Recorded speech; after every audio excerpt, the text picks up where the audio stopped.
Katanya nih murai batu dengan Cicarawa itu tidak bisa.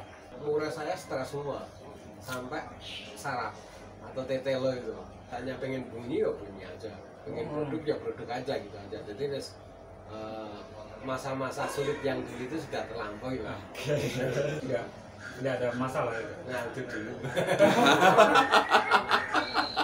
Rahasia. Boleh kok. Terus jawab cuma rahasia. Coba lagi. Tadi kan kita baru serah-serah nih ya Pak Haji ya, sertifikat APBN kepada penangkar. Sekarang kita mau membicarakan tangkaran Pak Haji sendiri, khususnya tangkaran Cicarawa. Nah ini penggemar Cicarawa ini. Nah Pak Haji, ini kita mau ngobrol sedikit lagi nih tentang penangkaran Cicarawa. Nah Pak Haji ini sekarang kan sedang merambah ke nangkar Cicarawa ya Pak ya. Ini Pak Haji menggeluti ini sudah berapa lama Pak Haji? Kebetulan kalau untuk hobi Cicarawa saya sudah dari 2003. Hobi dari yoga. 2003 itu sudah punya Cicarawa, waktu itu sepasang itu baru 2,5 juta. Di 2003 Pak Haji bermula dari sepasang. Pasang itu 2,5 juta. Itu harga trotol ya, harga PAUD umur 2 bulan. Tapi waktu itu kan memang hanya untuk hobi aja, jadi hanya untuk bunyi-bunyian atau kelangetan aja kan. Belum terbersit sama sekali ke arah penangkaran. Belum ada terpikir ke bawah trotol ini untuk ditangkarkan, hanya untuk hobi-hobi dengan Raja Pak Haji ya. Oke, selanjutnya. Terus tahun 2000 burung itu yang dari 2003 itu akhirnya kayaknya waktu gunung Kelut meletus itu mati itu. Tahun berapa itu? Tahun 2013 2013 kalau nggak salah. 2012 2013 Ya, jadi umurnya juga sudah lumayan tua kali. Burung itu yang 2003 saya beli itu, 2006 itu pernah saya masukkan ke kandang. Kandang besar. Iya, kandang besar. Kandang polier. Kemudian waktu itu ada kamar mandi yang tidak dipakai, saya masukkan di situ. Namun yang jadi masalah kan kita memang belum pernah punya pengalaman sama sekali masalah penangkaran. Jadi alhasil burung tersebut tidak berkembang, malah mati karena waktu itu memang jari kukunya itu panjang-panjang. Terus akhirnya nyangkut di streaming, tidak ketahuan. Itu mati akhirnya. Terus mulai beli lagi itu 2014. Jadi dengan kematian yang si pejantan ini nggak membuat Pak Haji putus asa? Enggak. Terus coba lagi. Iya. Di 2000 berapa Pak Haji beli? 2014 itu beli sepasang lagi. Beli sepasang lagi. Nah, beli 2 pasang. 2 pasang. Itu beli 2 pasang. Kebetulan saya baca di iklan KR. Terus saya datang ke sana. Terus akhirnya saya ambil 2 pasang. Waktu masih di harga 2 pasang itu 22 juta. Wah, jadi harganya jauh dari harga 2003 Ya. Pak Haji di 2015. Hampir lipat-lipat gitu. Wah, oke. Hampir lipat 5 kali gitu.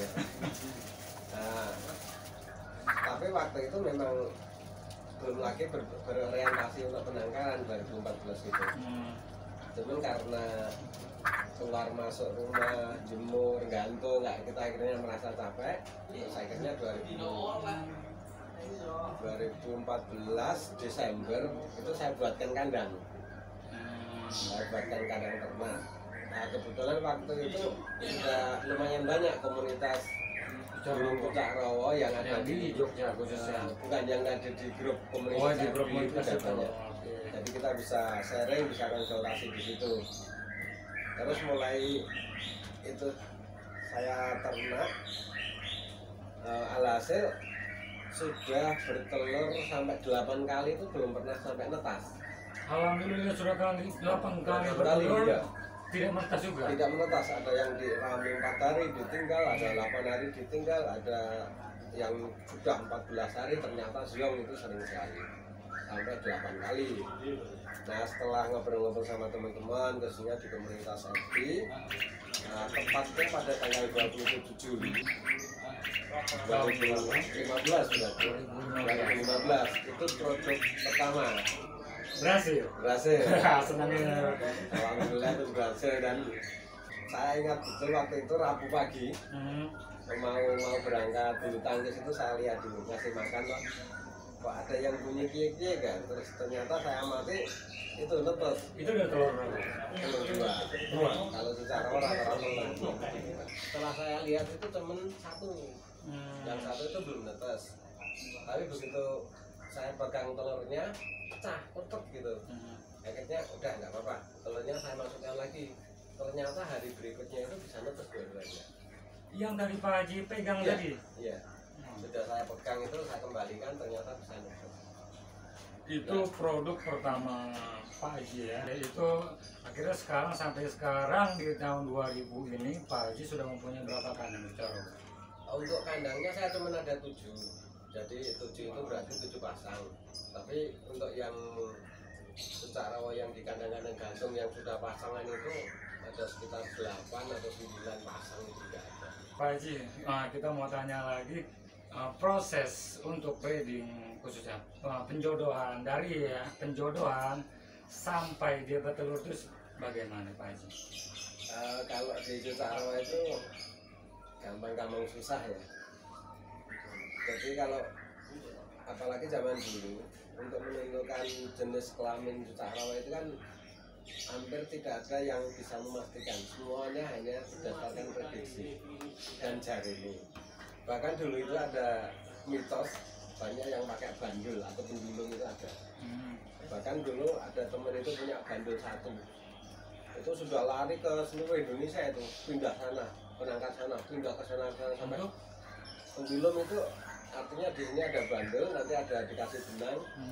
Itu di tahun-tahun 2015, 2016 itu laris banget itu. Maksudnya laris dipinjam. Itu untuk membedakan betina dan jantan. Iya. Masih menggunakan Bandul atau pendulum. teknik. Iya. Itu. Iya. Dan itu masih terpakai itu Nah, sampai sekarang. kalau sekarang sudah nah waktu itu kan saya pernah nyoba terus berasumsi ini bandul kalau kita yang pegang mungkin kita secara pikiran atau daya pikiran itu nanti bisa berubah muter ke kanan atau ke kiri karena dipengaruhi oleh pikiran. Nah terus waktu itu saya coba talinya itu diikat lah, diikat biar tidak ada pengaruh dari orangnya yang pegang. Kita megang. Ya.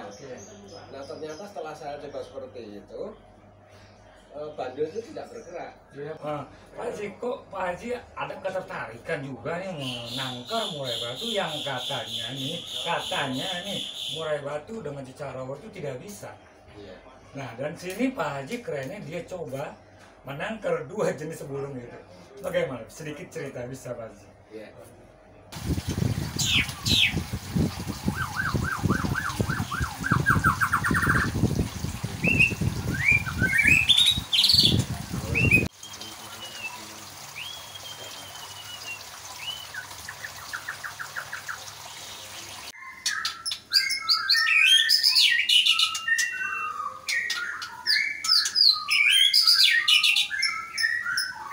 Sebenarnya memang dari awal itu kan saya pengennya konsen di Jutarwa ya.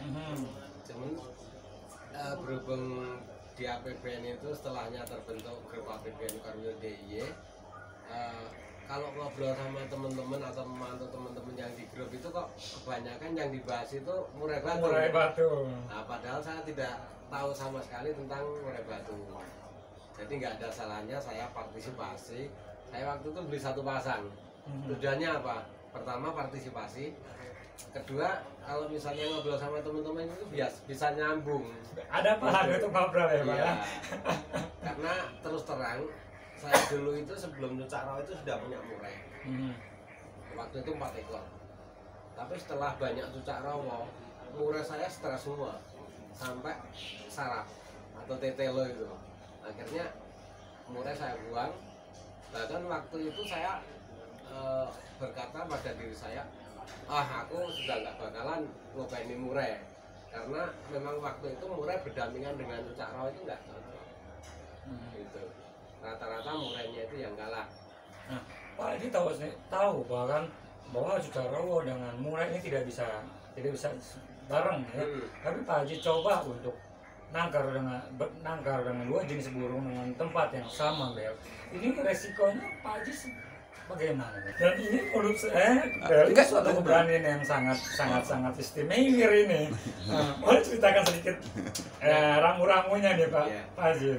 Nah, berawal dari pengalaman sebelumnya yang notabene kalah awu ya, murai itu kalau misalnya dijejer atau ditabraknya dengan Cucak Rawa. Akhirnya saya beli murai itu yang anakan. Yang notabene dari kecil itu sudah beradaptasi di situ. Oh, tuh jadi dia sudah terbiasa dengan Cucak Rawa gitu. Okay. Nah, ternyata apa yang saya lakukan itu membuahkan hasil. Bahkan burung yang waktu itu saya beli dari umur 35 hari sekarang sudah produksi. Iya, padahal untuk kandangnya gandeng dengan kandang Cucak Rawa. Dan itu tidak ada masalah ya? Tidak masalah. Oke. Para murai dengan suara Cucak Rawa itu bagaimana Bapak mengatasinya? Dan pernah nggak mengalami hal-hal yang tidak diinginkan? Kalau untuk saat ini terus terang sudah tidak ada masalah yang berarti. Dengan adanya burung murai dan Cucak Rawa secara berdampingan itu sudah tidak masalah. Semuanya kalau misalnya pengen bunyi ya bunyi aja, pengen produk ya produk aja gitu. Jadi masa-masa sulit yang dulu itu sudah terlampaui lah. Jadi itu hanya pertamanya aja Pak ya. Begitu masa sulit itu sudah lewatin, ternyata burung murai terbiasa. Dan juga tadi saya lihat juga yang di bawah juga agak jauh ya jaraknya Pak ya. Ya. Yang di atas baru agak dekat ya. Cuman saran saya bagi misalnya teman-teman penangkar yang mau mencoba burung murai, ternak burung murai berdampingan dengan Cucak Rawa, sarannya ya Cucak Rawa harus duluan. Cucak Rawa duluan atau murai yang duluan monggo nggak masalah. Cuma nanti yang datang terakhir, pokoknya pendatang baru itu harus umur-umur yang masih balita. Jadi diusahakan masa dewasanya di situ, masa perkembangan dari piyik sampai siap tangkal itu di rumah itu atau di lokasi yang sama.